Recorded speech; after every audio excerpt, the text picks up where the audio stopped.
The Pittsburgh Steelers are done is a bold title for a video, and I fully realize that, but hear me out as we will thoroughly discuss why they are said done and what their future means for them. In today's video, we will be discussing an in-depth breakdown of the Steelers roster, their schedule for the remainder of the 2021 season, and what the future holds for them in what we expect to be the future Ben Roethlisberger-less era. So without further ado, let's begin.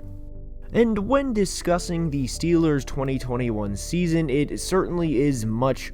different than how their 2020 season started, as last year they were 11-0 and were the last remaining unbeaten team and were the talk of the NFL for both good and bad reasons, only to be a first-round exit to the Cleveland Browns in the wildcard round a little over a month later. The late November, December, and January of 2020 and 2021 talk of the Pittsburgh Steelers was truly wild, because at one point they were talks of will they be the Super Bowl champions. Then of course Juju and Chase Claypool, mainly Juju with the TikToks and the dancing on the logos. To be clear, Chase Claypool was not dancing on any team's logos, but you get where I'm coming from in terms of the wildness and craziness that surrounded the discussion of the Steelers from last year. Then they of course went out and got beat by double digits in the playoffs. They were entering this year with Super Bowl aspirations and wanted to get franchise quarterback Ben Roethlisberger his third ring and to send him off the right way into the sunset, and things started out pretty well as they opened up this season with a win in Buffalo. And Buffalo, as we know, is of course led by Josh Allen, and they went to the AFC Championship game last year, and the future for the Bills as of now is as bright as we expected, and they are at this point, as I make today's video, clicking on all cylinders. However, after the big win in Buffalo, both franchises went the opposite direction. Pittsburgh has dropped 3 straight, including their first 2 home games, and now 1 on the road in Green Bay.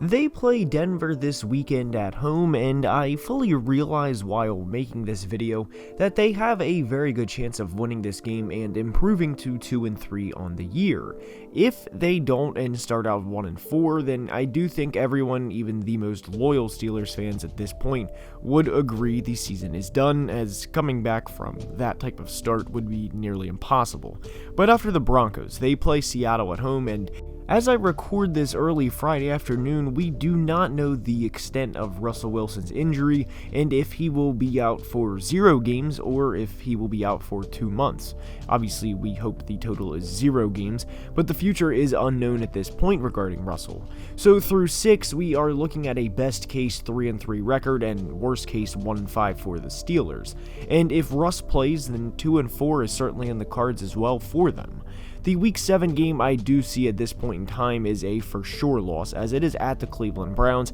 and I have extreme concern with the Steelers' offensive line being able to block the physical specimen that is Myles Garrett, as the level he is playing at in 2021 is certainly Defensive Player of the Year caliber, and it's on another level from what we've seen in him so far in his career. After that, they have 2 easier games at home against the Bears and Lions, both of which are winnable, and both, despite how poor at times the Steelers have looked the past few weeks, I do expect them to win both games. But after that, they have a brutal 3-game stretch of at the Chargers, who are being led by one of the best quarterbacks in all of football, that of course being Justin Herbert, at the Bengals, a team that has already beat them once, and of course the bitter rival of theirs, the Baltimore Ravens. So with the Steelers already at 3 losses on the year, the concern I have with the future and the outlook of their season is they will have to finish with really at worst, 7 losses, maybe 8, and 8 is really pushing it to make the playoffs. So with all of these daunting opponents, how are they going to go 9-4 to end the season or better with this brutal of a schedule? Now, a quick side point that I would like to make is after the Ravens game that they play at home on Sunday in December, they go to Minnesota 4 days later. And as we know, the Steelers and Ravens rivalry is one of the most intense in all of football, and there's no doubt that guys really gear up for that game. So for the Steelers to have 3 less days to rest and to get ready for the the next opponent really puts them at a disadvantage when they will travel to Minnesota. Not that the Vikings are this elite team and that they're going to the Super Bowl in their own rights, they're certainly a respectable opponent, but really giving the Vikings 3 less days to prepare against the Steelers when they're already going to be extremely sore after the hardest fought game all year only favors the Minnesota Vikings in that game when these teams play. And on top of it, then the Steelers' biggest concern is if they were to even make the playoffs, to actually win playoff games. So my point here and the utmost concern I have is it's going to be nearly impossible to run the table to have a good enough record to make the playoffs with this team and then beat the best of the best, whether that's in the wild card round, traveling to a Cleveland, Baltimore, Buffalo, Kansas City, or LA Chargers team. We have seen Ben Roethlisberger in his elder age so far at the start of the 2021 season be at times nothing but a liability, and I have zero confidence with Ben at 39 years old in his ability to lead this team on the road in January and lead them to a singular win, let alone 3 straight wins to get them to Super Bowl 56 in SoFi Stadium. The offensive line is extremely concerning, as Najee Harris was one of the best running back prospects over the past few years, and he is more than struggling, and it really isn't hard to figure out why. He is averaging just 3.4 yards per carry after averaging nearly 6 per carry in his final season at Alabama in 2020, and by the way, I do understand that 6 yards per carry is not feasible at the NFL level, nor should it be expected, but 3.4 after the hype for Najee heading into this season is disappointing, and it is an unfortunate start to his career. And if there are no holes for Najee to run,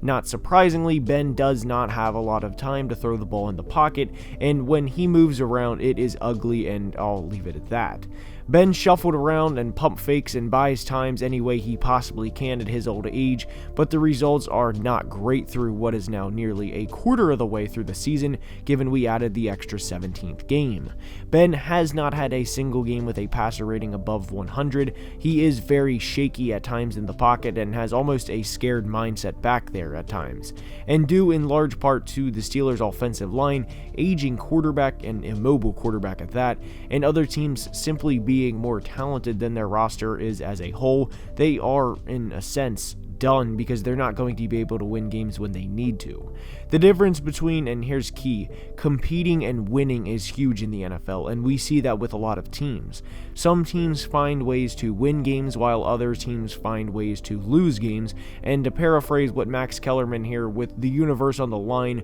Martians have the death beam pointed at us, I would probably take close to 24 or so quarterbacks before I'd take Big Ben, and that's all that needs to be said regarding the 2021 Steelers. Now, for their future. They're certainly in an interesting situation because their defense is great, and we know that. A rebuild and taking a quarterback in the first round would not be the best thing in 2022 because of the lack of talent in the draft class and what would be wild expectations for that said player. The Steelers and their fans are used to winning, and having a rookie quarterback come into a division with Lamar, Baker, and Burrow, and the teams each player has behind them would be close to a death sentence for a rookie quarterback. The next franchise quarterback for the Steelers will have their work cut out for themselves for whoever that player is, and by the way, guys, for what it's worth, I'm not a Dwayne Haskins or a Mason Rudolph believer at this point in time. I would not put a trade for a veteran like we saw the Broncos do with Teddy Bridgewater past the Steelers to keep them afloat, but in the meantime, I do think it will be a long rest of the 2021 season for the black and gold, and how they attack this pending rebuild or reload, whichever way they view to go about it, is going to be interesting to keep an eye on because Juju is on the final year of his contract. Granted, it was a 1-year contract, but in the sense, if they kind of want to pack it in, then they could very easily trade someone like Juju, for example, and get what they can and kind of take the rebuild in swing. I would not be surprised if the Steelers have a fire sale at some point in the future, whether that is in the 2022 offseason or like we've seen recently with Stephon Gilmore being moved for a 6th round pick. Granted, that was a salary cap situation, and that is a tad different with the Steelers, but with aging veterans like players such as Joe Hayden and Cameron Hayward, it would not surprise me if they move on from these guys as early as this offseason. The Steelers' next few years are going to be fun to watch because we are all so used to them being dominant and playing what is called, Steeler football, but they have not been to a Super Bowl in over a decade now. So I will be watching how this plays out with intent and really can't wait to do a follow-up video, whether that is in 6 weeks or 6 months. Now, that's all I have until next time. I hope you guys enjoyed. If you did, please leave a like and subscribe to the channel, and if you ever have a video suggestion, please let me know in the comments, and please follow on TikTok. I post daily content on there. And until next time, be safe and have a great day.